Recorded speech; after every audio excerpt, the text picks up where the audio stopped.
first time Captain Elara Hayes saw a Varrock warship, she felt like a mouse staring up at a dragon's ribcage. The vessel loomed above the landing platform, all jagged armored plates, pulsing bioreactors, and wicked spear-like spines along its hull. Humans designed ships to survive the void. Varrock designed theirs to kill in it. Elara's boots hit the metal ground as she disembarked her smaller human frigate. Her heart thudded, but her expression stayed composed. Years in the Earth fleet had trained her to never show fear in front of potential predators. And Varrock were predators. The galaxy's oldest. Standing ahead of her, ready to greet the human delegation, was a towering figure, nearly 8 feet of muscle wrapped in dark, scaled armor. Silver tribal markings covered his jaw. His eyes, an unnatural gold, narrowed as he observed the newcomers. Commander Kor-Tar, the message had said. Rumor claimed he had torn a pirate dreadnought apart with his bare claws once. Elara wasn't sure she believed the rumor, but looking at him now, she couldn't entirely deny it either. His gaze landed directly on her. He stepped forward, voice like gravel sliding across steel. "You are the one they call Captain Hayes?" Her spine straightened. "I am.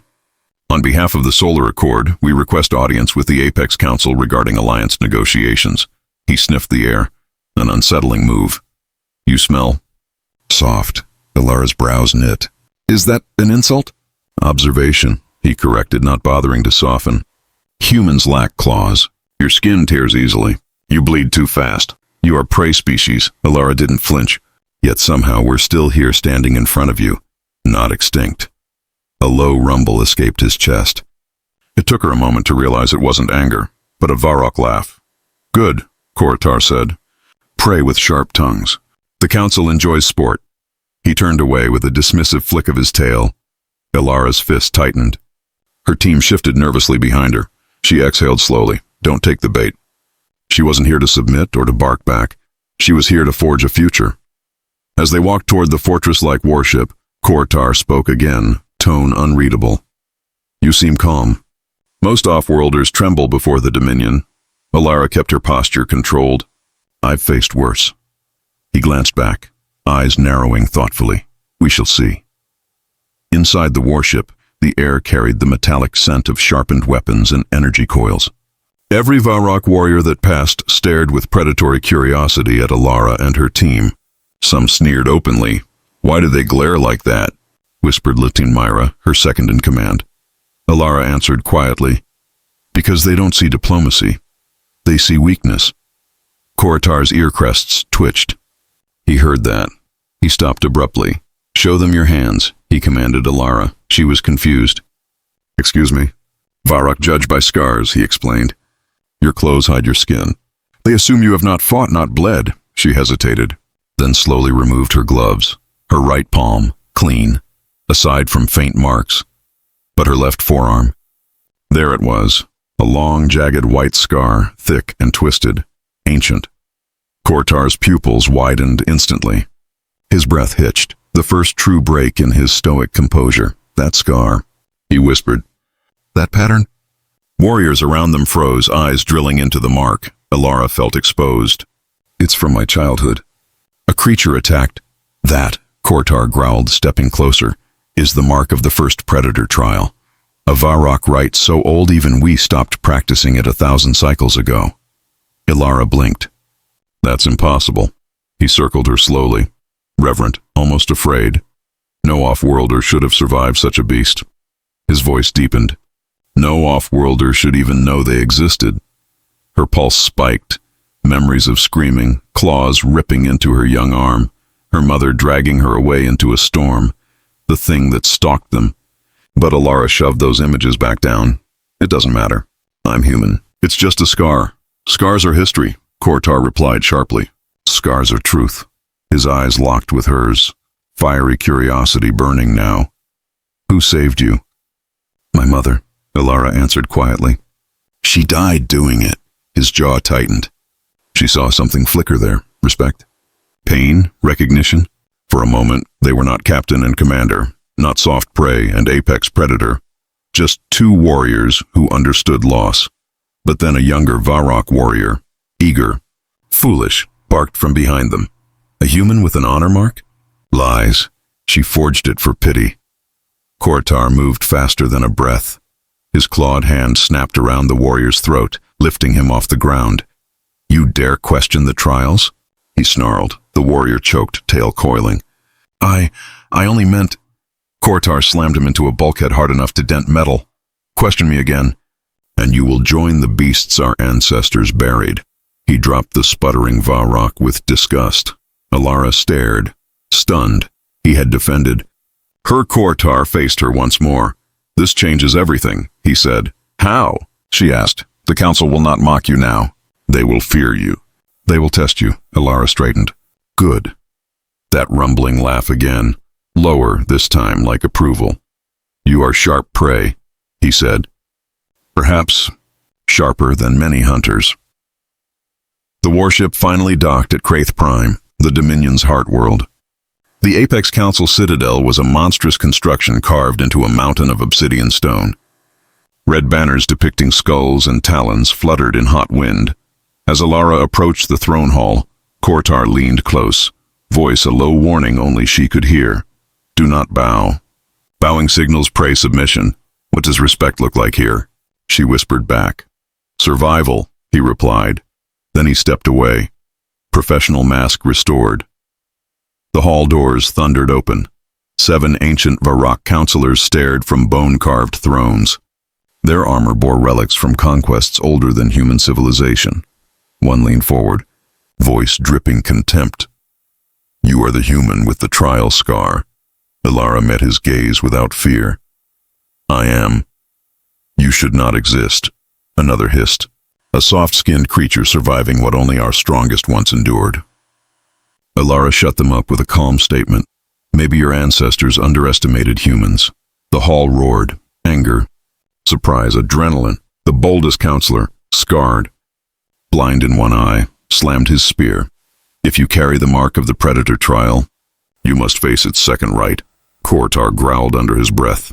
Elara, refuse this. It is a fight designed to kill even us. But Elara stepped forward. What is the trial? The counselor's eyes glinted. A hunt, alone, in the arena of bones. If you survive 10 strikes of the war gong, we will listen to your people's plea. And if I fail? Kortar answered grimly. Your bones will become part of the arena. Silence. Elara didn't hesitate. I accept. Kortar's claws flexed, frustration and fear mixed. He was not used to caring if someone lived or died, especially not a human. Without another word, the council prepared their spectacle. As guards led Elara to the armory, Kortar caught her arm. Not roughly, urgently. Elara. It was the first time he said her name. You do not need to prove anything to me. Or to them. She looked up at him, into eyes that were too sharp, too wild, too alive. I'm not proving anything, she said with a soft edge. I'm surviving, like I always have. His jaw clenched, a pained expression flickering briefly. You have no backup. No weapon suited for your body. No. She pressed her palm against his chest plate, stopping his spiraling anger. I'm human, she whispered. We make do. For a moment, Kortar forgot to breathe. Not because of her touch, but because of what it meant. No fear. No weakness. A heart wrapped in fire. He didn't want to admire her.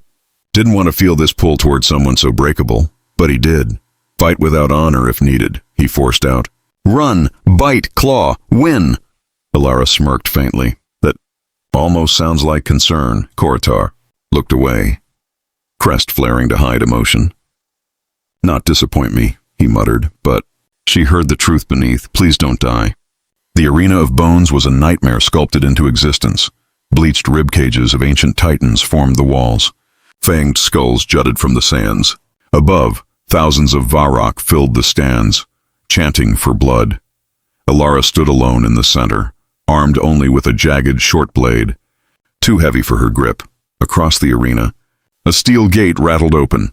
A hulking creature emerged, a night-rend beast, barbed tail lashing, mandibles dripping with toxin, eyes black and soulless. The war gong boomed. First strike, Elara whispered to herself. Breathe, move, survive. The beast lunged, faster than she expected. She rolled aside. Sand sprang, but its claws ripped her shoulder open. Hot blood. Second strike. The crowd howled. Kortar stood at the front.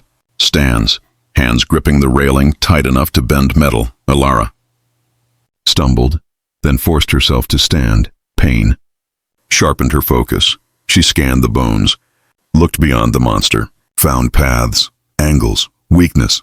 The beast charged again. This time Elara ran toward a massive skull, vaulted up its snout, and launched herself onto the creature's back. It shrieked, bucking wildly, but she drove the heavy blade down into the softer plates beneath its throat. Not deep enough. Third strike. The beast slammed itself against bones, crushing Elara's ribs, sending her tumbling. She gasped, darkness curling at the edges of her vision. Kortar whispered a silent snarl. Get up, get up. Elara spat blood, forcing fire back into her limbs. She triggered a memory, her mother, bleeding, covering her escape. Don't look back. Live. Elara grabbed a shard of bone, sharp as a serrated knife. As the beast lunged again, she dove beneath its strike and cut, right through the tendon of its foreleg. It collapsed to one knee. Elara climbed the ribs again, grabbed her original blade, and with a scream born from every scar she carried, she plunged it into the monster's eye. It thrashed once, twice, then stilled. Silence did not come. Roars did. Frenzied, furious, respectful, terrified. Elara stood atop its corpse, chest heaving, blood dripping, eyes blazing. A predator in soft skin. Kortar stared at her, breath stolen. In that moment, he didn't see prey. He saw destiny. The gong struck the 10th time. She had survived. As she exited the arena, stumbling, Kortar caught her, one arm around her shoulders before she fell. Do not fall, he growled, voice rough with emotion he couldn't hide. They must see you stand. She leaned on him just enough to stay upright. I told you, she panted. Humans make do. He looked down at her, too close, too long, like trying to memorize every detail. You are dangerous, he murmured. And you, she whispered back, are predictable. He huffed a soft laugh, barely audible, but his hand stayed, holding her steady. Not because she was weak, but because he didn't want to let go. Elara Hayes woke gasping. Sterile medical lights overhead. A warm hiss of recycled air. Pain radiating from her ribs like wildfire. And he was there. Commander Kortar stood at her bedside, towering but strangely still. His claws flexed and unflexed as if unsure of what to do with his own hands. The bandages around his wrists showed burns, plasma burns, from where he had physically ripped open a starship hull to find her. Elara Hayes. His voice was low, more breath than words. You live. She blinked up at him, disoriented. Feels like someone dropped a tank on me. Kortar's jaw locked. That was Sherrick's doing. I should have stopped him before. You did, she interrupted, managing a weak smile. Pretty sure I don't remember much after you decided to headbutt him into the floor. Kortar's nostrils flared, the Varrock equivalent of flushing with embarrassment. Elara. His voice softened. I am sorry.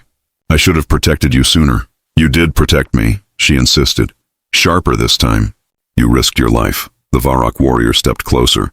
His shadow swallowed her small medical cot. Elara Hayes, you carry a trial mark. The first predator. Only one who survives such a trial is a future elder, she finished, eyes narrowed. I heard Jagar. Kortar bowed his head. Not in dominance, nor submission, in respect. Elara Hayes, he repeated, voice solemn. I will stand by you in all hunts to come. Her heart did something very inconvenient in her chest. Don't swear oaths while I'm doped up on meds, she whispered. I might hold you to them. His eyes lifted, pupils bright like molten silver. I hope you do. The Council summons her recovery was short. Too short. The Galactic Council demanded a hearing within 24 hours. Elara and Kortar walked side by side into the colossal chamber. Hundreds of species watched, some curious, others hungry. Jagar stood shackled but still smirking. His voice echoed through the hall. You think a soft-handed human deserves honor? She is prey. She will always be prey. Elara stepped forward. Funny, she said. Prey don't usually survive apex predators. Twice. A ripple of laughter. Human diplomats. Confusion. The Nari. And from the Varrock stands. A low rumbling approval. The High Elder spoke. Elara Hayes, you bear the mark of the first predator trial, yet you are no Varrock. How do you claim this? She inhaled once. She saw Kortar at her shoulder, silent but ready. She spoke. I didn't choose the mark. I survived it. Because humans, we adapt. We don't back down. And if you hunt us, her voice sharpened like a drawn blade, we'll hunt you back. The chamber trembled with reaction. The High Elder leaned forward. Ancient eyes, predatory and sharp. You would embrace our most sacred law? Hunt or be hunted? Elara met his gaze without flinching. I already have. The High Elder rises. The hall falls silent. Elara Hayes of Terra. His voice thundered like war drums. You have proven you are no prey. Then, you are hereby recognized as Varrock honored, protector, warrior, and bearer of the first predator mark. Gasps, cheers, disbelief, core. Tar's chest swelled with a pride he didn't bother hiding. Elara swallowed. She was shaking, not from fear, from the weight of a new identity. The banishment Jaghar roared at the verdict. You defile our ways. A human cannot. Silence. The High Elder's voice cracked stone. Jaghar, once elder of the Apex Council. You attempted dishonorable hunt. You defied our ancient law, Jaghar spat. Humans are beneath. Enough! Kortar stepped forward, claws drawn. Elara Hayes showed more courage than you ever did. Her hands may look soft. But yours hit a coward's heart. The crowd roared with approval. The elder pronounced it. Jaghar is banished. Pray to all. Let the hunt begin. Jaghar was dragged away, still screaming for blood, but no one listened. A private quarters, later. In the quiet of Kortar's command balcony, a skyline of alien stars above them, Elara finally let out a long, shaky breath. Protector, huh? She murmured. I was hoping for something less dramatic. Kortar turned to face her, closer than before, too close to pretend the air between them was accidental. You do not wish for this honor? He asked softly. Elara looked down at her scar, the one that changed everything. I didn't come here to be anyone's symbol. I came here because I believed in peace, but the galaxy keeps throwing knives. Kortar reached for her hand, slowly giving her every chance to pull away. She didn't. The hunt, he said quietly, is not just war. It is purpose. It is truth. And yours? His thumb brushed the edge of her trial scar, sending a current through her veins. Was earned. For a long moment, they simply breathed the same air. I don't feel like a warrior, she whispered. His voice dropped to a reverent growl. You faced an elder and did not break. You placed your body between danger and those weaker. What else is a warrior? Her chest tightened. Her heart rebelled. Kortar, why do you care so much? His answer was not loud. It didn't need to be, because the moment you stood in that arena, I realized you were the most dangerous thing I had ever seen. Her breath caught. He leaned close, foreheads almost touching. Soft hands. He murmured, Sharp will. Elara's pulse hammered. Do Varrock always talk like that? She whispered. No, he said, voice rough with honesty. Only when the truth endangers them. A new war alarm shrieked. The city's sky ignited with streaks of burning. Plasma the Krell Dominion was attacking. A full invasion. Kortar snapped to war mode in an instant. Elara Hayes, stay behind me. He wasn't ordering. He was pleading. No, she said, lifting the Varrock shock blade gifted during her induction. We fight together. He stared and not arguing. Respect solidified in his gaze like steel. Then, he growled, let the Dominion learn what humans truly are. They fought as one. Claws and blade. Roar and rallying cry. Predator and prey. Lines erased. Elara moved with impossible instinct, every motion sharper, faster, fueled by something ancient within the trial mark core. Tar caught glimpses between strikes. She wasn't surviving, she was hunting, and the Krell fell in terror of the tiny human with a predator's glare. Final stand. The Krell general lunged, mandibles dripping poison. Kortar roared, Elara! She spun under the strike, drove the shock blade through its throat, electricity crackling. The general fell twitching, then still. Silence followed, a battlefield of broken invaders. A new legend born in blood and fire. Kortar stared at her, awestruck. Elara Hayes. He breathed. You are more Varrock than most of us, she wiped her brow. Guess humanity's full of surprises. His laugh, low, disbelieving, rolled through his chest. You have a place among my people now. Always. Elara stepped closer. And what about with you? Kortar froze. The battlefield lights flickered across his armored form. A warrior brought to his knees not by wounds, but by a woman barely reaching his shoulders. My place, he whispered, is wherever you walk. Their hands met.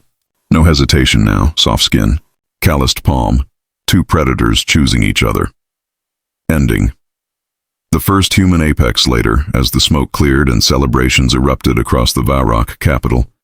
The High Elder declared before millions, Elara Hayes of Terra, human of the first predator mark, protector of the Varrock, and the hunter who turned prey into legend. Cheers like thunder. Humans watching across the galaxy, stunned and reinvigorated. HFY Kortar leaned down. Voice only for her. You changed everything. She smiled, fierce, unstoppable. No, she said. We did. Their future stretched vast and dangerous before them. Not prey, not alone, but hunters, together.